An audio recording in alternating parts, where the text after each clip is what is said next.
Antes de começar as notícias, eu quero desejar a cada um de vocês um dia abençoado e repleto do amor de Deus e falar para vocês, gente, que Brasília hoje amanheceu um verdadeiro tsunami. Quando eu falo tsunami é porque tem uma sucessão de bombas, uma atrás da outra, que vão cair diretamente no colo de Lula e também do ministro Alexandre de Moraes, principalmente do ministro, informação direto dos Estados Unidos. E a maior de todas acaba de vir, sabe da onde, como eu estou falando para vocês? Lá dos Estados Unidos. E para quem achava que não ia dar em nada e que Trump estava, na verdade, de brincadeira, eu posso te garantir que ele não está de brincadeira nem um pouquinho, e nem a justiça americana, que acaba de tomar uma decisão inédita. Sabe contra quem? O ministro Alexandre de Moraes. E para vocês terem noção, estipulou até prazo para ele. Gente, segundo informações que eu apurei, está um corre-corre dentro do STF.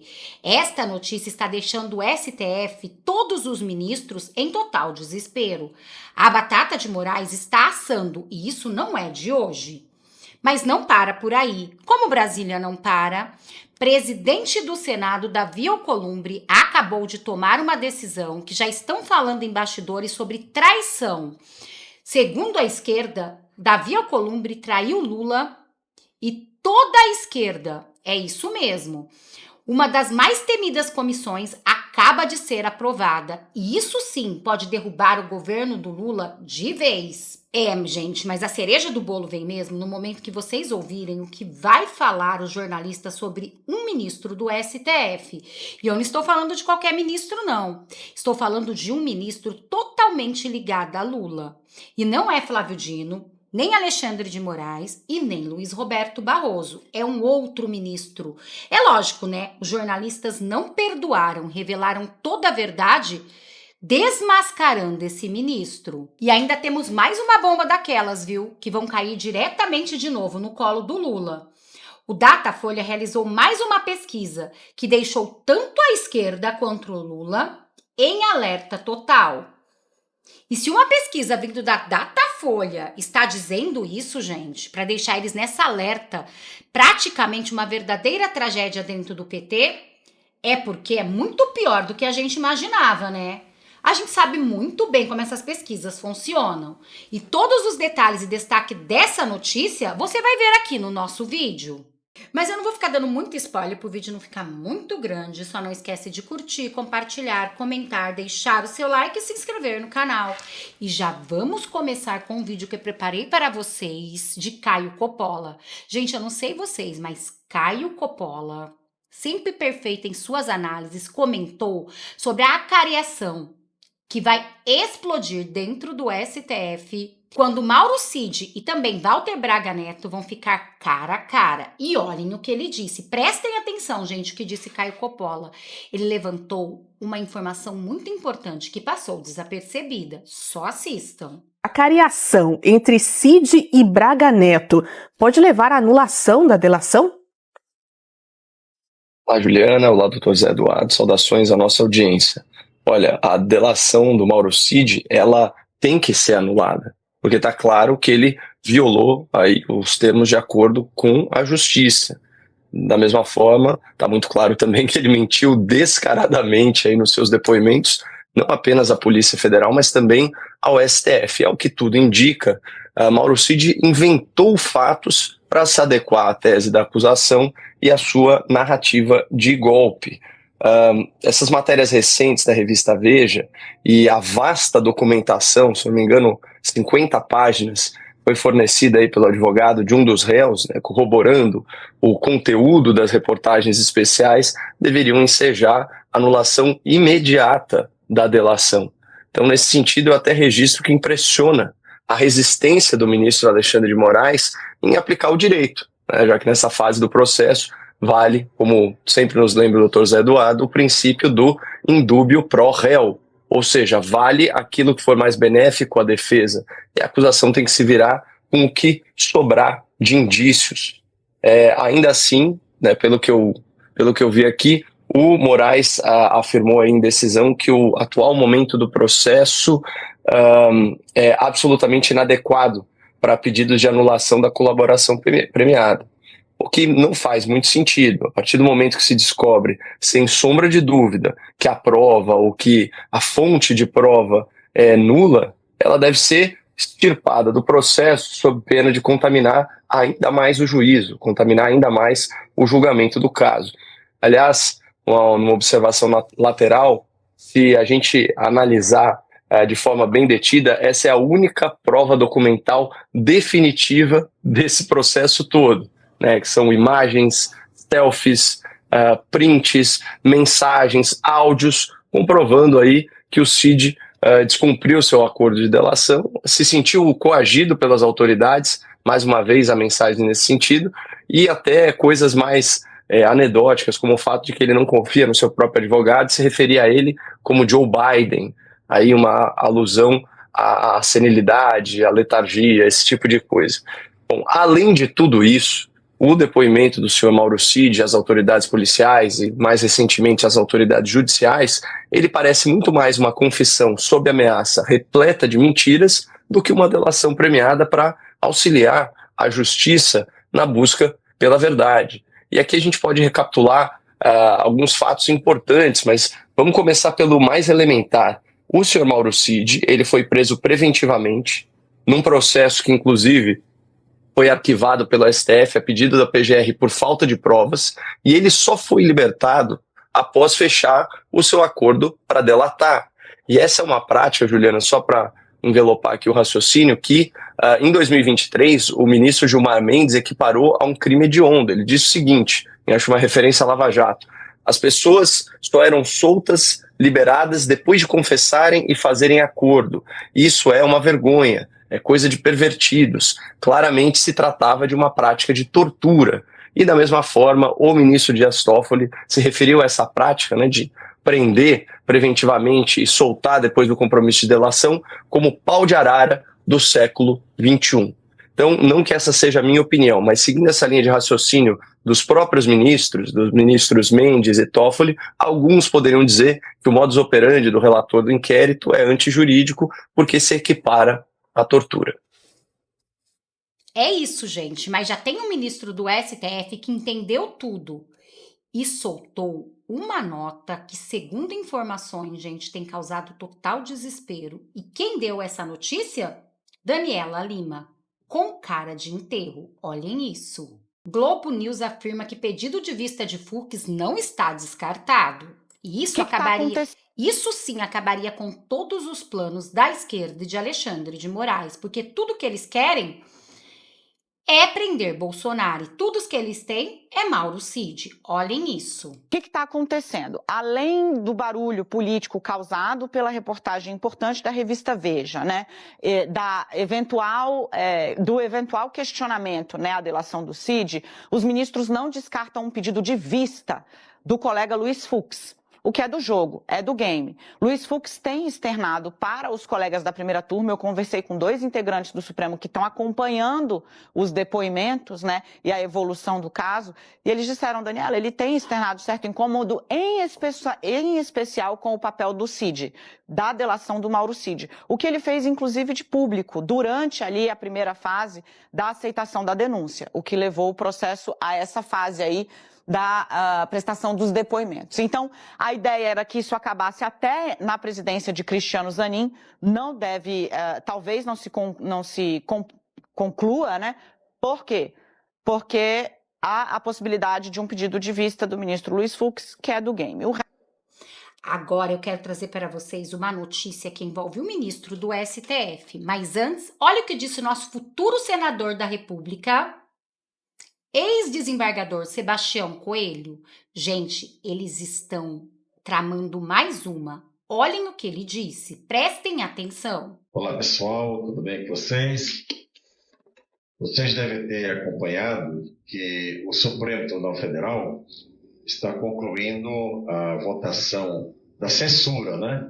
É o Marco Civil da Internet, o artigo 19, que vai impor a censura no Brasil. Embora eles digam que estão apenas dando a resposta a uma demanda judicial, é só a continuação dessa vontade louca de legislar no lugar do Congresso, que os congressistas, deputados e senadores foram eleitos por nós.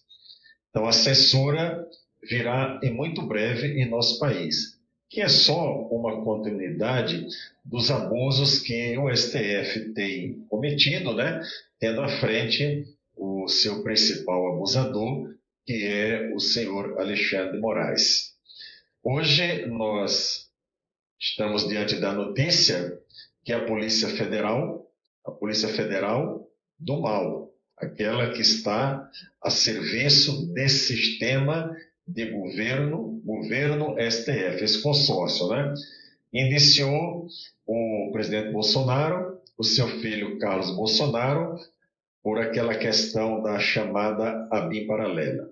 Veja, esse indiciamento ocorre logo após o presidente Bolsonaro saiu na imprensa que o Carlos seria candidato ao Senado. Em seguida, sai um indiciamento da Polícia Federal, o que muda o foco, né? De tantas coisas desse governo, desses abusos do governo e do STF, né? Aí muda o foco para passar a tratar desse assunto. As pessoas me perguntam por que eu sou aliado de Bolsonaro. Eu sou aliado na causa. Nós somos aliados na causa. A nossa principal causa é a liberdade. Não temos outra, pessoal. Sem liberdade, nós não chegaremos a lugar nenhum. E Bolsonaro e sua família são as pessoas mais perseguidas desse país. É impressionante como eles não sossegam. Lembram a história da baleia e tudo mais. Aí sempre tem um assunto para ficar em evidência para ser debatido. Então nós temos que ficar atentos a isso. Eu convido você a permanecer na resistência. Hoje nós somos a resistência nesse país, porque o arbítrio ele já está instalado. E já aproveitando a oportunidade, eu quero reforçar para vocês a importância de estarmos todos na Avenida Paulista no próximo dia 29. Vamos fazer uma manifestação grande para mostrar para o mundo que o povo está do lado correto, do lado da verdadeira democracia, e não dessa democracia que eles falam aos quatro cantos, que não é verdadeira. Não é? No nosso país, como vocês já sabem, estamos com um governo que é aliado de ditaduras, o que prejudica o Brasil, mas eu quero que vocês entendam que nós não estamos parados. Existem pessoas que estão verdadeiramente trabalhando contra esses arbítrios. Deputados, senadores e pessoas comuns, como nós, nessa trincheira em busca de liberdade. Então, não vamos desistir do nosso país, vamos ter fé que nós vamos reverter esse quadro. Esses abusadores pagarão pelos seus abusos. E agora, gente, olhem mais um abuso vindo de um ministro do STF que vai chocar vocês em relação aos presos do 8 de janeiro. Gente, essa fala do ministro Gilmar Mendes é surreal. Minutos do STF, Gilmar culpou grupos armamentistas pelo 8/1 e fala em loucademia do golpe. É isso mesmo? Olhem isso. Ministro Gilmar Mendes associou diretamente a atuação de grupos armamentistas aos ataques do dia 8 de janeiro de 2023. Em um voto publicado no julgamento da ação declaratória de constitucionalidade 85, ele defendeu a legalidade dos decretos editados pelo governo federal que restabelecem o controle do Estado sobre armas de fogo no Brasil. O ministro exaltou a imposição de limites mais rígidos aos chamados CACs, caçadores, atiradores e colecionadores, e afirmou em seu voto que, abre aspas, a sequência de acontecimentos transcorridos no período situado entre o fim das eleições gerais e o famigerado atentado de 8 de janeiro de 2023 foi abertamente patrocinada por grupos armamentistas. Fecha aspas. Gilmar também criticou o governo Bolsonaro, dizendo que entre 2019 e 2022 houve ampliação do acesso a armas e munições sem o devido acompanhamento do Estado. Bom, uma curiosidade para os meus parceiros e também para você que está nos assistindo, uma curiosidade. Sabe o que é mencionado como arma? Uma arma branca, no caso, usada no tumulto do 8 de janeiro? Não é nenhum revólver Nada utilizado por nenhum CAC, não. Aliás, o voto vencedor de Alexandre de Moraes é o seguinte: ele diz que armas brancas utilizadas na ocasião que embasaram o voto do ministro, pedaços de madeira, estilingues, bolas de gude e esferas de aço. Não tinha arma. Mas o ministro Gilmar Mendes fez essa associação. A Ana, inclusive, está mostrando aí na tela para você o batom. O batom também foi considerado A mais arma, perigosa né, de todas as armas. Sim, porque é inflamável, né? 14 anos de cadeia por causa dessa arma. Diga, Augusto. Não, é idiota quem fala uma coisa dessa. Eu escrevi sobre o Gilmar Mendes nessa semana, na Revista Oeste. O título acho que é autoexplicativo, é a ópera do juiz doidão. Ele foi falar sobre gato, que não importa a cor, desde que casse o rato, atribuiu ao Xi Jinping, como ele fala, e é do Deng Xiaoping.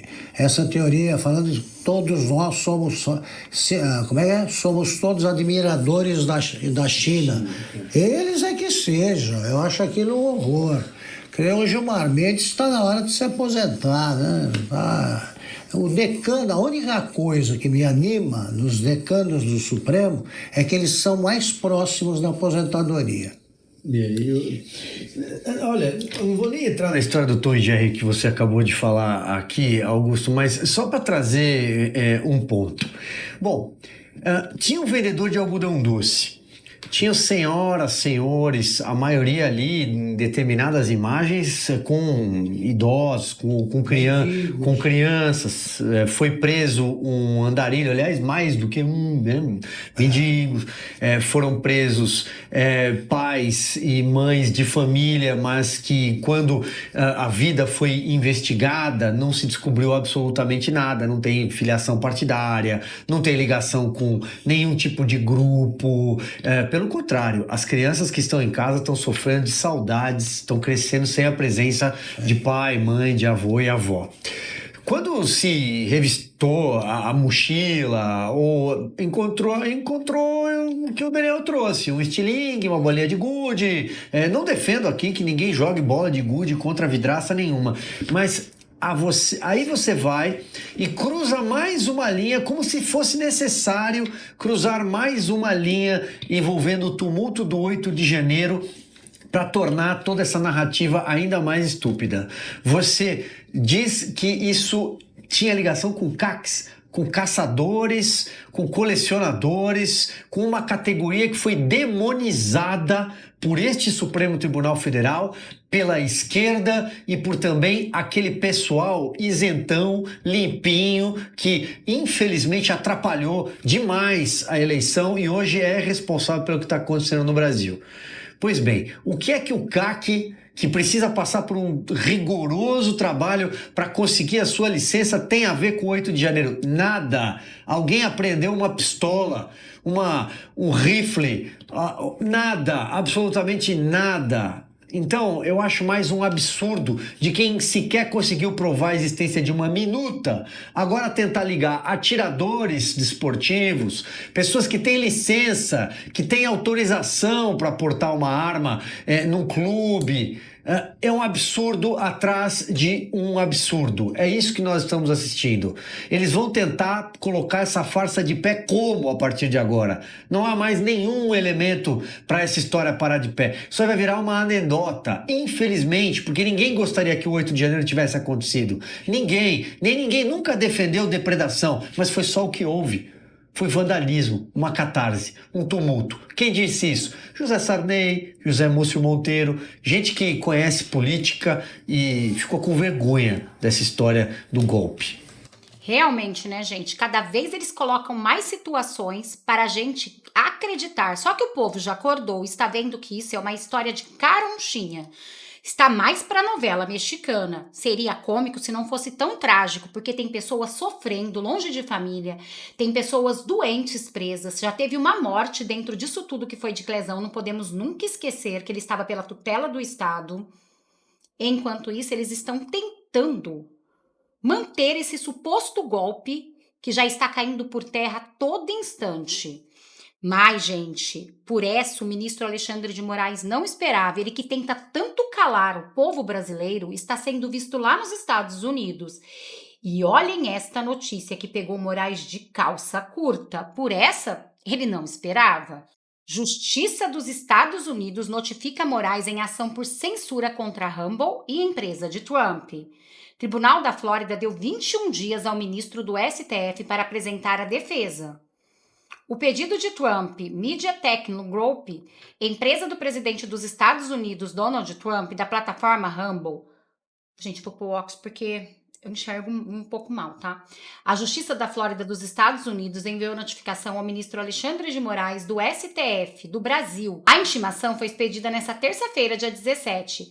As empresas processam Moraes por censura. Ele é acusado na ação de emitir ordens ilegais que impediram a plataforma de vídeos Rumble de existir conteúdos e dessa maneira afetaram também TMTG. A primeira tentativa de notificar Moraes, realizada em março, não teve êxito. Agora, a nova citação exige que o ministro apresente uma defesa formal em até 21 dias e protocole uma petição para questionar o processo conforme a legislação federal norte-americana. Caso não haja manifestação nesse prazo, a corte poderá considerar Moraes em revelia e seguir apenas as alegações das empresas. Portanto, gente, se ele não se manifestar, será condenado. E aí, o que vem adiante, temos que lembrar que ele está na lei da justiça americana. Aqui no Brasil, nós temos o STF, né? E a esquerda. Mas lá, temos Trump. Olha aqui, ó. Segundo as empresas, Moraes violou a primeira emenda da Constituição dos Estados Unidos, que protege a liberdade de expressão, ao determinar a exclusão de contas de influenciadores de direita e adotar outras medidas que caracterizam tentativas de censura nas plataformas. No adiantamento apresentado em junho, as companhias também citaram como exemplo o inquérito aberto contra o deputado federal licenciado Eduardo Bolsonaro, que passou a ser investigado a pedido da PGR por supostamente pressionar por sanções internacionais contra o Brasil para influenciar decisões do STF. As empresas defendem a ideia de que as decisões de Moraes não tenham validade nos Estados Unidos, porque contraria a legislação dos Estados Unidos. Procurado por meio do STF, Alexandre de Moraes não quis comentar o caso, mas deve estar agora nesse momento sem dormir. Não vou falar que ele tá de cabelo em pé, porque ele não tem cabelo, né, gente? Mas, com certeza, sem dormir. Mas olhem essa notícia, que segundo informações já estão falando até em traição. Segundo, há quem diga que onde já se viu, né? Lula levou Davi Alcolumbre para viajar para a China, para todos os lugares, afagou o tempo todo o presidente do Senado e agora levar uma dessa? Pois bem, olhem isso. Alcolumbre lê pedido e abre CPMI do INSS. A comissão mista deve começar efetivamente apenas em agosto. O presidente do Congresso Nacional, Davi Alcolumbre, leu nesta terça-feira o requerimento da Comissão Parlamentar Mista de Inquérito do INSS. De forma, a CPMI está oficialmente criada aos trabalhos, contudo, devem começar efetivamente em agosto. Há quem diga que foi uma traição, mas se eu te disser que até mesmo a base do governo está contra o governo, vocês acreditariam? Sim, olhem esta matéria que eu vou mostrar para vocês da Globo. Gente, prestem atenção para vocês entenderem como está a situação de Lula. Pode-se dizer que ele está vivendo o seu pior momento. Tanto ele quanto o ministro Alexandre de Moraes, né? Que meio todo esse embate dessa suposta delação que está caindo por terra, e mais também esse suposto golpe, que na verdade foi baderna, como muita gente falou, até mesmo o ministro de Defesa de Lula. Pois bem, gente, acontecer essa dele ter prazo de 21 dias para se manifestar? Bom, será que ele está bebendo do seu próprio veneno? Porque é isso que ele faz aqui com os brasileiros, né? Mas agora chegou alguém que está acima dele, mas acima de todos esses nós temos Deus e temos que ter fé em Deus que a justiça vai começar a acontecer. E agora olhem isso. Segundo o Datafolha, petistas recuam, bolsonaristas crescem e grupo tem empate inédito. Pesquisa aponta que 35% dos brasileiros se identificam com o presidente Lula e outros 35% com Jair Bolsonaro. Bom, gente, essa pesquisa, na minha opinião, eu acredito que Bolsonaro tem muito mais identificação e eu gostaria de saber a sua opinião. Deixa aqui nos comentários. Uma pesquisa do Datafolha divulga nesta quarta-feira apontou um empate inédito entre apoiadores do presidente Lula e seu antecessor da presidência, a República, Jair Messias Bolsonaro. O levantamento identificou pela primeira vez na série histórica, iniciada em dezembro de 2022, que 35% dos brasileiros dizem se identificar com o atual presidente e os outros 35% com o adversário político. A verdade é uma só: o povo acordou. É rombo do INSS, é escândalo atrás de escândalo, é Janja passeando com o nosso dinheiro, é Lula lá no G7 fazendo a gente passar vergonha com dinheiro público. O povo acordou e é por causa das redes sociais, é por isso que eles querem tanto nos calar. Dá pra entender, né, gente? O grupo que considera mais próximo de Lula recuou de 39% para 35% desde o levantamento anterior, realizado em abril. O Datafolha apontou que no mesmo período, os entrevistados que dizem apoiar Jair Bolsonaro foram de 31% e cresceram para 35%. Com certeza, em 2026 vai ser muito mais. Foi a primeira vez que os dados variam do limite máximo da margem de erro, de 2 pontos percentuais, o que indica um crescimento real, diz o Instituto. Um crescimento real a mais para Bolsonaro e muito a menos para Lula. Porque a gente fala em 3%, parece que é pouca coisa, mas não é não, gente. Isso significa que até mesmo aqueles que apoiavam Lula agora estão apoiando Bolsonaro, porque viram de que lado está a verdade. Nos últimos 2 anos e meio desde que Lula venceu o pleito contra Bolsonaro e chegou ao 3º mandato na presidência, o Datafolha passou a estimar a porção de brasileiros que apoia um ou outro. A vantagem máxima de petista sobre bolsonarista foi de 10 pontos percentuais em março de 2023. Em março de 2024, nas demais sondagens, a diferença ficou entre 6 e 8 pontos, até chegar ao empate inédito da última semana. Até os resultados desta quarta-feira foram realizadas 9 sondagens com a pergunta, aspas, considerado uma escala de um bolsonarista 5 petista, em qual número você se encaixa? De acordo com o Datafolha, os entrevistados que responderam 1 ou 2 foram classificados como bolsonarista e aqueles que disseram 4 ou 5 como petistas. Os grupos polarizados somam, ao todo, 70% da população, aponta o Instituto. Gente, vale lembrar que essas pesquisas, a gente sabe, eles vão naquelas pessoas que são mais carentes, que dependem do Bolsa Família, mas muito Bolsas Famílias foram cortados, a máscara de Lula caiu, e por mais que ele tentou sustentar, a verdade está aí nas mídias. E todos hoje têm acesso, e é por isso que eles estão tão desesperados em nos calar.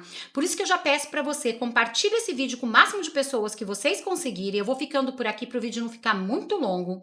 Só não esquece de curtir, compartilhar, deixar o seu like e se inscrever no canal. Também deixa aqui o seu nome, de qual cidade vocês estão falando, para a gente se conhecer um pouco melhor. Para quem não me conhece, eu me chamo Renata Dib e moro no interior de São Paulo, Taubaté. Muito obrigada a todos. Que Deus possa abençoar a sua vida 1000 vezes mais e que o seu dia seja repleto do amor do nosso Deus. Até nosso próximo vídeo.